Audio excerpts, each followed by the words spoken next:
Karfe 7 agogon Najeriya, Nijar, Kamaru da Chadi. Karfe 6 kenan agogon TU da Ghana. Sashin Hausa na Radio France International ke magana kan mitoci 22 da 25 gajeren zango. Michael Kudison. Masu sauraro barkamu da wannan safiya ta Litinin ga kanin labaran duniya. Mutane 170 ne suka mutu sakamakon harin da 'yan ta'adda suka kai wasu ƙauyuka a arewacin Burkina Faso. Wani rahoton Majalisar Ɗinkin Duniya ya zargi dakarun rundunar RSF na Sudan da kisa mai nasaba da kabilanci. Amurka ta jaddada buƙatar tsagaita wuta a yakin Gaza na tsawon makonni 6. To ga labaran daki-daki. Gwamnatin Burkina Faso ta tabbatar da mutuwar mutane 170 a hare-haren da 'yan ta'adda suka kai ƙauyuka da dama na arewacin ƙasar a makon da ya gabata. Ismail Karatu Abdullahi na ɗauke da ci gaban labarin. Mai gabatar da ƙara na babban kotun ƙasar da ke arewacin garin Uhugoya, Ali Benjamin Kulbali ne ya tabbatar da hakan a wata takardar jawabin manema labarai da ya fitar. Ya ce hare-haren waɗanda suka fi shafan mata da ƙananan yara an kai su ne ƙauyukan Kwamsilga, Nodin da kuma Sore da ke lardin Yetenga na yankin arewa maso yammacin ƙasar. Kazalika ya ce hare-haren ya raunata mutane da dama tare da haifar da hasarar ɗimbin dukiya. Tuni dai ya ce aka ƙaddamar da fara bincike domin gano waɗanda suka kai waɗannan munanan hari. Tabbatarwar na zuwa ne mako guda bayan wasu hare-haren ta'addanci da aka kai wani sansanin soji da wuraren ibada a wasu ƙauyukan arewacin ƙasar. Hari kan sansanin sojojin da bayanai suka ce ya hallaka sojojin ƙasar kusan 30. Rundunar 'yan sandan jihar Katsina da ke arewacin Najeriya ta sanya kyautar kuɗi har naira miliyan 50 ga duk wanda ya taimaka mata da bayanan sirri da za su taimaka wajen kama rikakkun 'yan bindigan nan guda biyu waɗanda aka fi sani da modi-modi da kuma jankare da suka addabi jihar musamman ma yankin kankara da kuma safana. SP Abubakar Sadiq Aliyu shine kakakin rundunar 'yan sandan jihar kuma ya yi mana ƙarin bayani. Gwamnatin jihar Katsina haɗin gwiwa da rundunar 'yan sanda ta jihar ta sanya kuɗi naira miliyan 50 ga duk wanda ko waɗanda suke da bayani da zai taimaka gurin kama wa'innan gaggan 'yan ta'adda da suka shahara kuma suka addabi wani yanki na wannan jihar tamu ta Katsina da miyagun ayyuka kamar sata da garkuwa da mutane, satan shanu. A shaka babu wannan ya nuna jajircewan ita gwamnatin wannan jihar ta Katsina da kuma rundunar 'yan sandan tamu gurin ƙara ƙaimi don ganin an samu an tabbatar da zaman lafiya.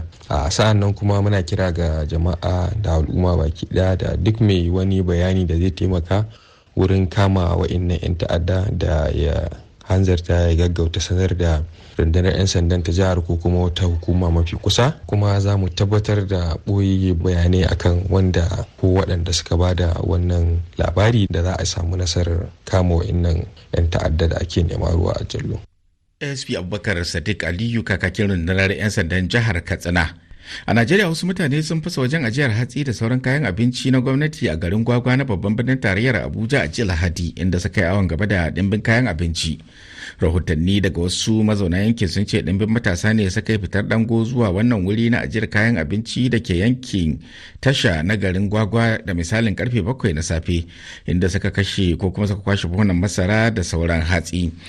Kamar yadda wasu ke zargin cewa wannan wajen ajiya na hukumar bada agajin gaggawa ta Najeriya ce, da hukumar wata sanarwa da ta samu sa hannun kakakinta Manzo Ezekiel ta ce ba ta nasaba da waɗannan wuraren ajiyan abinci. Jagoran gwamnatin sojin Chadi Muhammad Idris Deby Itno ya bayyana niyyar tsayawa takara a zaben shugaban kasar mai zuwa, wanda ake sa ran gudanarwa a ranar 6 ga watan Mayun wannan shekarar. Shugaban ya yanke wannan shawarar ce 'yan kwanaki bayan mutuwar babban abokin hamayyarsa a wani yanayi mai sarkakiya. Ga dai kaɗan daga cikin kalaman shugaban sojin na Chadi. Bayan dogon nazari da na yi da kuma shawarwari da aka bani na tsaya takarar zaɓe mai zuwa, ina mai shaida muku cewa na amince tsaya takarar zaɓen shugaban ƙasa. Ina godiya da goyon bayan da kuka bani. Ɗaruruwan jam'iyyun siyasa da ƙungiyoyin fararen hula da suka nuna goyon bayan tafiya, ina ƙara jaddada muku cewa na amince da wannan bukata. Laissez-moi vous dire que je suis honoré de la confiance que vous avez placée en moi. Fassarar kalaman shugaban mulkin sojin Chadi Muhammad Idris Deby. Katafaren bututun man nan da aka shimfiɗa tsakanin jamhuriyar Nijar zuwa Benin ya fara aiki kamar yadda kamfanin CNPC na ƙasar China ya gudanar da aikin bututun ya tabbatar a ranar Asabar. Bayanai sun ce tun ranar Juma'a da ta gabata aka kaddamar da aikin bututun mai tsawon akalla kilomita 1,700 wanda zai rika aiki ko kuma aika da mai daga Agadem a Nijar zuwa tashar Semekoji a jamhuriyar Benin.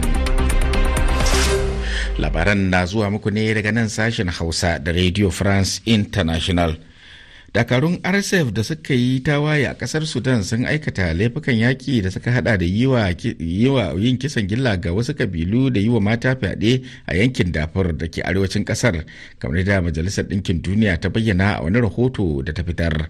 Ga rahoton Usman Ibrahim Tinau. Rahoton da aka tattara ya bayyana yadda aka samu wasu bayanai da mayakan larabawa na RSF kai wa bakake a yankin Darfur kisan gilla da kuma yi wa mata fyaɗe bayan sun samu nasarar mamaye jihohi 5 a yankin. Ƙasar Sudan ta faɗa rikici tun a watan Afrilu na shekarar da ta gabata. Rikicin da ya ɓarke a babban birnin ƙasar Khartoum. Kanun rundunar sojan ƙasar ƙarƙashin jagorancin Abdul Fattah al-Burhan da ƙungiyar RSF da ke ƙarƙashin Muhammad Hamdan Dagalo. Faɗan ya watsu a sauran sassan ƙasar amma abin ya yi muni a yankin Darfur, inda aka samu kashe-kashe da fyaɗe masu nasaba da kabilanci da aka yi wa fararen hula 'yan kabilan Maslit. Shekaru 20 da suka wuce, ƙasar Sudan ta taɓa fuskantar irin wannan, inda aka zargi mayakan Janjaweed da yi wa mutane kisan ƙare dangi, wanda shine faɗa mafi muni a shekara ta 2015 bayan tilasta sama da mutane miliyan 7 suka tsere daga gidajensu, a yayin da kusan miliyan 2 suka tsere daga ƙasar, ciki har da 525 da suka tsallaka ƙasar Chadi. Dukkan masu ɗauke da makaman sun yi amfani da manyan bindigogi wajen kaiwa juna hare-hare, wanda ya kai ga lalata muhimman abubuwan more rayuwa a ƙasar ta Sudan.